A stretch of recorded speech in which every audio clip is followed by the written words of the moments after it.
And now the results are in. Taking the podium this month for the Cycling Men of Leisure: Franklin Johnson, Alex Bell, Barbara Sharp, Mandy Johnson, Kip Uthold, Joe Grammer, Dennis Keeler, and honorable mention, Keith and Melanie Erickson. No kissing of the cheeks, no prize money, no champagne. Just our undying gratitude and the smug satisfaction of getting every regular show 2 days before the general public. That's right. That's 48-hour gap. Not even Pogacar. You know what? Toddy can close that. Welcome to the Leisure Breakaway.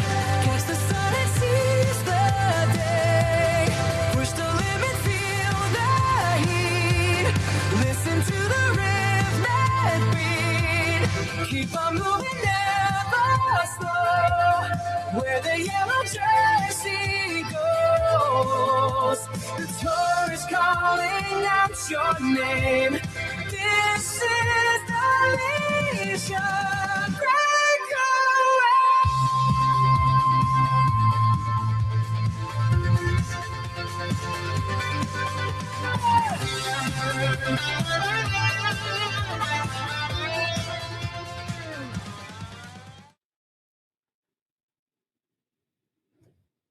Buddy, you're muted.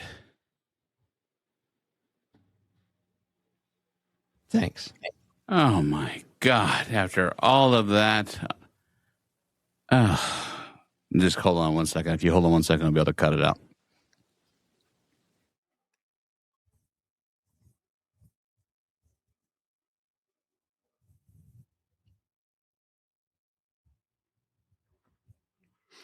Welcome back to the Cycling Men of Leisure's Tour de France update. This is a mini podcast we like to call the Leisure Breakaway.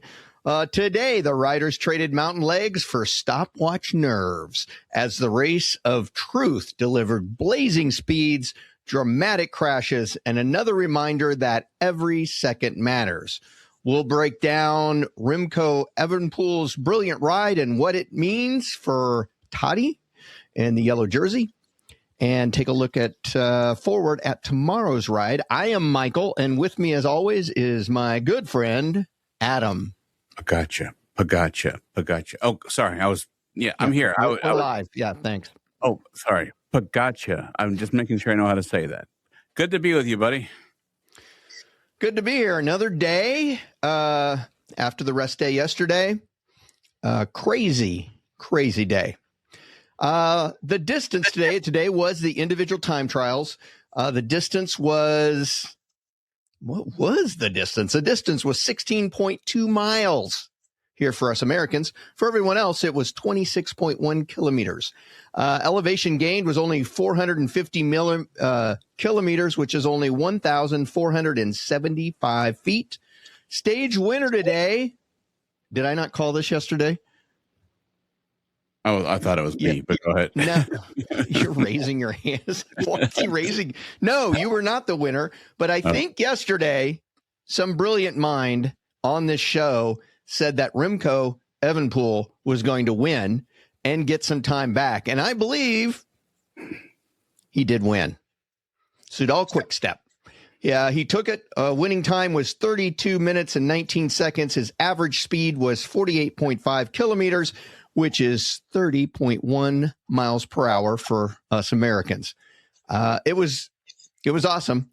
Evenepoel reminded everyone that he is indeed, if not one of the world's best time trialists, winning his second consecutive stage and taking 28 seconds off the race leader. Now, yesterday, I believe, if you remember, I said I thought he could take back some time. I honestly thought he would take back probably about 45 seconds, but he got back 28, which is that's a start. Pogacar, though, did limit his damage. He still has a commanding overall lead of 4 minutes and 32 seconds going into tomorrow's stage.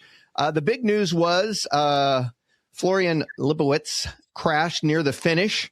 Unfortunately, he had to abandon the tour. And he was actually doing really well. So that's kind of sad there. And it was, time trials are never my favorite thing. It does break the race up just a shade. There was another big story, but I'm going to let you talk a little bit about that. But nothing changed in the overall Jersey standings. So that's what I got. But I'll let you talk about another little story that happened prior to the race. Well, we've got a very interesting thing. We have a road rage incident. And what I find interesting about this is I'm going to go to my story here, and it says American cyclist Brandon McNulty, who rides for UAE team Emirates, supports race leaders Pogacar, was cycling towards the start of the individual time trial. According to the team member and CEO, he said he was driving behind McNulty. Apparently, became a driver behind McNulty became angry. Sorry about that. And then the motorist overtook McNulty and then stopped and reportedly braked abruptly. In America, we call that "let me pull around you and brake check you." And this is exactly what he did. Mm-hmm. And unfortunately, he couldn't stop, and he did fall. He collided with the vehicle and fell, but luckily he was not seriously injured and was able to complete the stage. The CEO characterized it as an apparently road rage incident, saying the driver was a little bit upset for an unknown reason. I don't know. If you pull in front of a cyclist and brake check him, I think you're more than just a little bit upset. Yeah, I think there's some therapy that's needed or something, because I don't know. It just seems really odd. I really hope McNulty put a nice big dent in the back of whatever kind of vehicle he had. So that also brings another thing that surprises me, and maybe he was out just getting some miles in. I'm assuming he wasn't going from, the trailer to the start line. I'm assuming he was like out on the road, maybe, getting warmed up or something. But you'd think that there would be a little bit more security around the general area of that. And it doesn't say how far away it was or anything like that. But, we talk about this all the time. What a jackwagon. So the only fact that I did find, and I wanted to make sure when we talk about here, the facts that we have is he did only have minor injuries. But you're the lawyer on the show normally, because if I say something, you usually protect me. I have to make sure that I read the following statement. There is no confirmation of the driver's identity, police investigation, charges, or an independent determination that braking was deliberate. Therefore, the road rage is presently the team's description of the episode, not the publicly established legal finding. So you're usually the lawyer, so I figured I would mention that. Although everybody knows that when a car brakes fast, so you are uncomfortable. That's brake checking, road rage. So especially if he pulled out and sped by you really fast, gunned the engine, and then slid in front of you. But you bring up a good point. Right now, all we've got is the team CEO explaining to us what happened. He said it wasn't really a big deal. We'll see if anything develops or we get any additional information about this later in the week. You mentioned Evenepoel. You said, that you did. I'll say it right here. You said last night that you thought that he was going to be, the exciting part of the time trials today was that maybe if he could knock off more than, the 28 seconds, I think you said. But it says reminds everyone how dangerous he is against the clock. He could not erase a multi-minute deficit, but the stage was another demonstration of his world-class time trial ability. But one of the things that was interesting, because I kind of was watching some bullet points, making sure that I would be ready for the Road Adventures of Cycling Man of Leisure podcast. I was looking at the oversized chain rings. I thought that was very interesting. Mm-hmm. Those aero helmets that look like they're going to space. The skin suits that would make me look like a sausage casing. the the disc wheels, the olive oil to get those skin suits on. Oh wait, there was no olive oil, but That's only if you were trying to put the skin suit on, or me, But it got me thinking. Like, I remember a good friend of ours was talking about like the weight of his bike, and I changed the water bottle because it dropped it by 3 grams and everything. And I think this would be a perfect case for that, where these guys are on time trials, and this could be the difference of a major thing. But I don't know, guy out in Ragbri, you change your water bottle because it dropped it, 3 ounces or whatever. Dropping, I don't know, in a Ragbri or something like that, you can drop it a pound. I will venture to say it's not going to help you one bit. But when you look at the technology behind the time trial bikes, they use special bikes. Obviously, you've talked about, they have this high tech skin suits that, is incredible fabric, and they're tested and all this stuff for wind resistance and all that kind of thing. The helmets are, just out of control as far as how they're designed, and just even like the wheels and stuff like that. It's incredible, all the technology that goes into any of these professional bikes, but certainly the time trial bikes. But yeah, I think guys like you and I, just keep whatever water bottle holder you got there, because reducing it by 4 grams or probably reducing it by 2 pounds is really not going to make any difference in the rides that we do. Just like my Debrim. Oh, wait a minute. Never mind. That acts as a sail and actually works against you, but it also you will disregard my physics when I try to explain the physics of the Debrim and how it hurts you. Yeah, beat me. Go ahead. Fine. No. I saw you reaching for the button. You were gonna beat me. The button's down here. See, that's the beating. I was gonna reach for. Sometimes the Debrim works like a big rain shield and keeps rain off my face. This is why you don't give large children electronics. Keep that in mind. The only thing I thought about some of those helmets is the following. I will wear that helmet all the way to space. all kidding aside, some of those look like so big. I picture like putting that those helmets on, like you and I just going out for an average Sunday spin. Every time I see those helmets, I start to think of what was that movie, the space spoof movie? Mel Brooks. Oh, Spaceballs. Spaceballs. When the Darth Vader character had that huge helmet that was like 3 times the size of his head. That just always goes through my mind. But I'm surrounded by holes. How many holes are on this ship? We never did do the movie show. We got to do that. So, I've been doing some work on it. It's a little bit more complex than you might think, but we'll get that up there. So what else? Tomorrow's a normal day. So. Yeah. Pogacar lost the battle, but strengthened his grip on the war is what I've got. And where I come from that is, you mentioned the 45 seconds that you thought was possible. It's only 28. And then my question to you is, while yes, his 28 seconds difference, do you think that could be used as a success? Do you think the 28 seconds is still going to probably be, now that I'm paying more attention, we got a last week coming up. I'll let you talk about stage 17. I'm not going to suck your thunder out there, but do you think that 4 minutes and 32 seconds, short of no crashes, if he keeps riding like he is almost impossible to catch him, right? It's very, very unlikely. I'm not going to use the word impossible. Excuse me. It's very unlikely that he'll get caught. However, I will say this. This is 2 days in a row Remco has won. That could be a powerful motivator.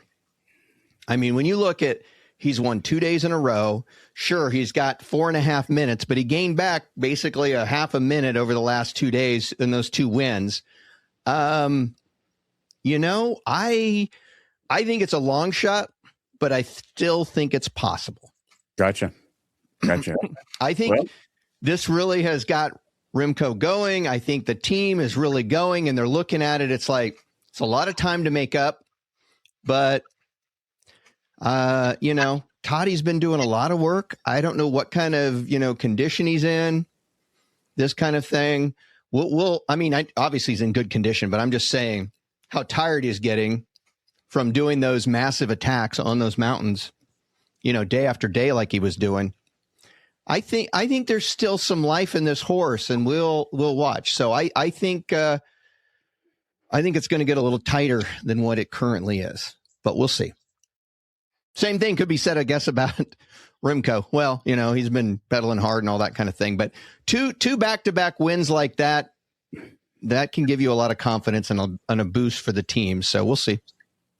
And before we finish this up and talk about stage 17, I do have one other thing. What about the emotion versus the numbers? I mean, obviously Evenepoel won, but then the crash involving Lipowitz, it caused a little bit of emotion there. And that's the other thing. And before we came on and started recording, we were talking about that incident, and I was like, look at the team that he's on. That's Toddy's team. Guy got hit, car, not major, but all these little things add up. And you've been riding hard for 2 weeks, and you're in the heat of competition, and you got one more week to go, and the heat's been killing.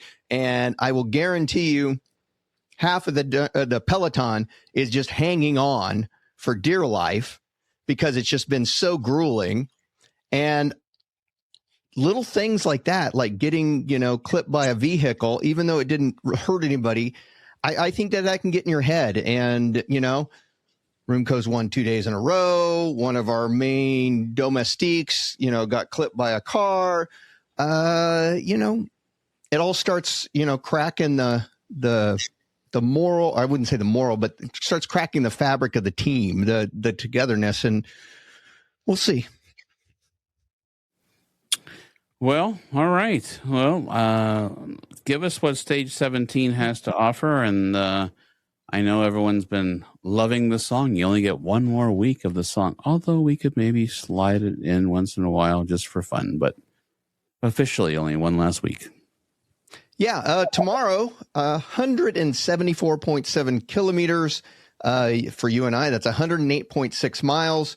Tomorrow is going to be mostly flat, some slight rolling terrain, which obviously that's going to favor the sprinters, providing that the breakaway is reeled in before the finish line. Now, tomorrow, because we've had several days of mountains, watch the breakaway, because I think you'll see very strong breakaways start out, and I would almost bet you will see teams pulling those breakaways in, not letting them get out there and get started. But I'm going to venture to say by halfway through the ride, one of those breakaways, probably with 5 to 10 people, will get out there. We'll be able to break some time. I doubt they will be able to stay out there, but I think they'll make it a fun day, because basically those sprinter teams are going to control the ride. But I think we'll see breakaways try. I think they'll pull them back. I think one will get out. I think it'll be fun for a while, but before the finish line, the sprinting teams will come back in and pull them in, and we'll see how Remco does. We're not in the mountains, although Toddy does good and all the stuff. Remco's more suited towards the flatter days, so we'll see. Well, speaking of breakaway, tomorrow I have been spending a couple of days preparing, making sure. I'm going to talk about breakaway. I'm going to talk about the pros, the cons, and yes, there are both actually. So tomorrow I'll be breaking that down. That'll be my edition. So if you are looking to check that out and wondering when we talk about leisure breakaway, or although they're probably not having much leisure, but yeah, well, I'll give some facts and figures about breakaway. So that's a good idea, because I don't think some people understand why do you break away, have these breakaways when most of the time they don't succeed? And there's team strategy involved and there's individual strategy involved. And I look forward to hearing you talk a little bit about that. Sounds good. Until then. Welcome to the leisure breakaway. Catch the sun and seize the day. Push the limit, feel the heat. Listen to the rhythm that beat. Keep on moving, never slow. Where the yellow jersey goes. The tour is calling out your name. This is the leisure breakaway.